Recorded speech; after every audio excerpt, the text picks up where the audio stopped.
করোনাকালীন সময়ে অনলাইন ক্লাসে তোমাদেরকে স্বাগতম। আজকে ষষ্ঠ শ্রেণীর জ্যামিতি উপপাদ্য 2 করাবো। এর আগে তোমাদেরকে উপপাদ্য 1 করিয়েছি। উপপাদ্য 2, দুইটি সরলরেখা পরস্পর ছেদ করলে উৎপন্ন বিপ্রতীপ কোণগুলো পরস্পর সমান। গতদিন সরলরেখা কাকে বলে আমি পড়িয়েছি, বিপ্রতীপ কোণ কাকে বলে এটা আজকে তোমাদেরকে জানতে হবে। তারপরে আবার বলছি যে রেখা এক বিন্দু থেকে অপর বিন্দুতে যেতে মাঝখানে কোথাও দিক পরিবর্তন করে না তাকে সরলরেখা বলে। এরপরে বিপ্রতীপ কোণ, বিপ্রতীপ কোণ কাকে বলে?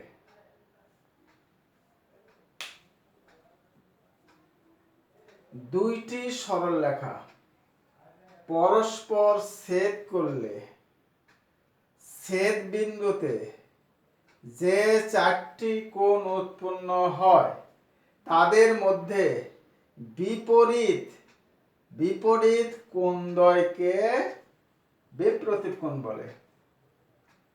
আমি আবারও বলছি, সরলরেখা তো পেলাম, দুইটা সরলরেখা, তো দুইটি সরলরেখা পরস্পর শব্দ হচ্ছে একটা সরলরেখাকে আরেকটা সরলরেখা ছেদ করে, অথবা এই সরলরেখাটাকে এই সরলরেখা ছেদ করে, উভয়কে ছেদ করে, তাহলে আমরা পরস্পর বলতে পারি।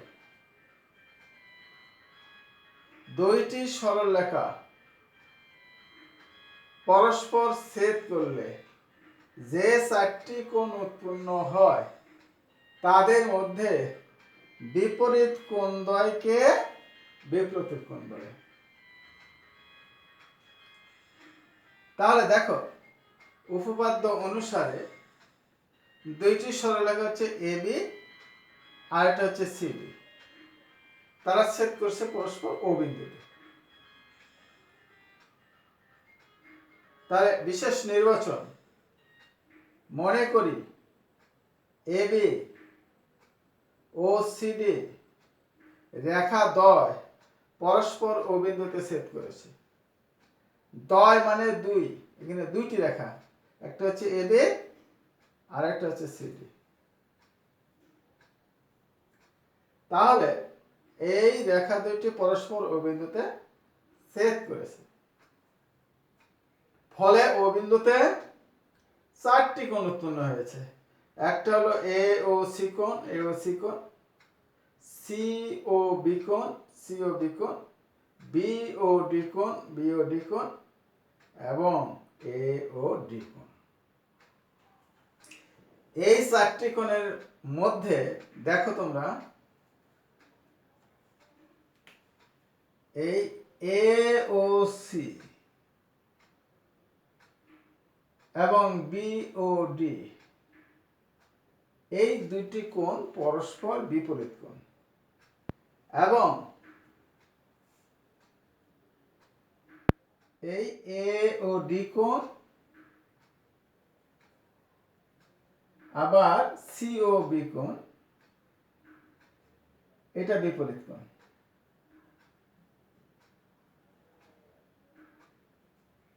এই দুটো কোণ বিপরীত। আমি যদি এভাবে দেখাই,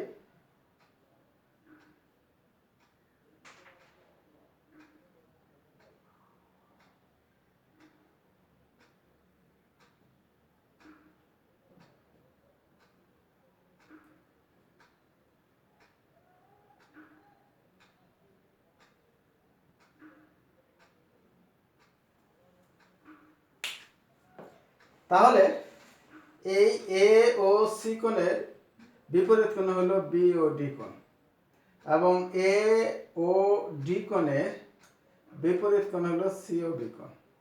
তাহলে প্রমাণ করতে হবে যে এ ও সি কোণ সমান বিপ্রতীপ বি ও ডি কোণ এবং সি ও বি কোণ বিপ্রতীপ সি ও বি কোণ বিপরীত এ ও ডি কোণ। শিক্ষার্থীবৃন্দ, আমরা উপপাদ্য 1 এ পড়েছিলাম যদি একটি সরলরেখার প্রান্ত বিন্দুতে অপর একটি সরলরেখা মিলিত হয় তাহলে সন্নিহিত কোণ দুইটির পরিমাণ এক সরল কোণ অথবা দুই সমকোণ।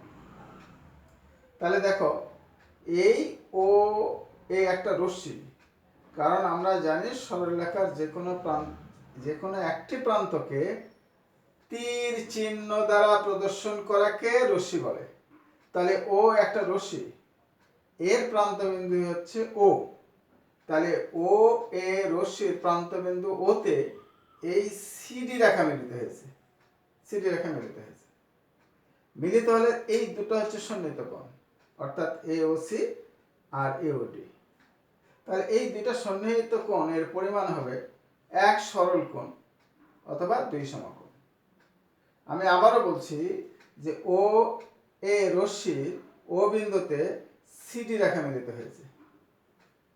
তাহলে এ ও সি কোণ এবং এ ও ডি কোণ দুইটা পরস্পর সন্নিহিত কোণ এবং এই দুইটা সন্নিহিত কোণের পরিমাণ হবে এক সরল কোণ অথবা দুই সমকোণ। শিক্ষার্থীবৃন্দ, এক সরল কোণ যা দুই সমকোণ তাই। তাহলে আমরা লিখলাম ওই রশ্মির ও বিন্দুতে সিডি রেখা মিলিত হয়েছে, ফলে এ ও সি এবং এ ও ডি এক সরল কোণ সমান সমান দুই সমকোণ।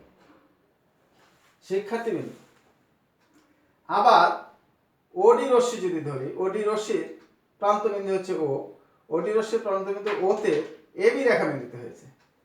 লিখলাম ওডি রশ্মির ও বিন্দুতে এবি রেখা মিলিত হয়েছে, ফলে দেখো দুটা কোণ উৎপন্ন হয়েছে, একটা এ ও ডি কোণ আর একটা হলো বি ও ডি কোণ। তাহলে এই দুটা সন্নিহিত কোণের মান এক সরল কোণ হবে। অতএব এ ও ডি কোণ প্লাস বি ও ডি কোণ প্লাস বি ও ডি কোণ সমান সমান এক সরল কোণ সমান সমান দুই সমকোণ। শিক্ষার্থীবৃন্দ, দেখো যে এটাও দুই সমকোণ, এটাও দুই সমকোণ। তাহলে আমরা এই সমীকরণ কাকে বলে? আবার যে রাশির মধ্যে সমান সমান চিহ্ন থাকে তাকে সমীকরণ বলে। যেহেতু সমান চিহ্ন আছে, এটা একটা সমীকরণ, এই দুইটা সমীকরণ একই। তাহলে আমরা লিখতে পারি এইটা সমান এটা। তাহলে আমরা লিখতে পারি এ ও সি কোণ প্লাস এ ও ডি কোণ সমান সমান এটা হচ্ছে এ ও ডি কোণ প্লাস বি ও ডি কোণ। তাহলে শিক্ষার্থী দেখো, এই পাশে বাম পাশে এ ও ডি আছে, ডান পাশেও এ ও ডি আছে। আমরা জানি সমীকরণের উভয় পক্ষে যদি একই রাশি যোগ করা হয় তাহলে ওই সমীকরণের মানে কোনো পরিবর্তন হয় না।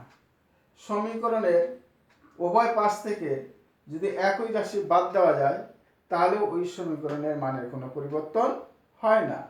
আবার সমীকরণের উভয় রাশিকে যদি একই সংখ্যা দিয়ে গুণ করি তাহলেও ওই সমীকরণের মানে কোনো পরিবর্তন হয় না। আবার সমীকরণের উভয় রাশিকে যদি একই রাশি দিয়ে ভাগ করি তাহলে ওই সমীকরণের মানের কোনো পরিবর্তন হয় না।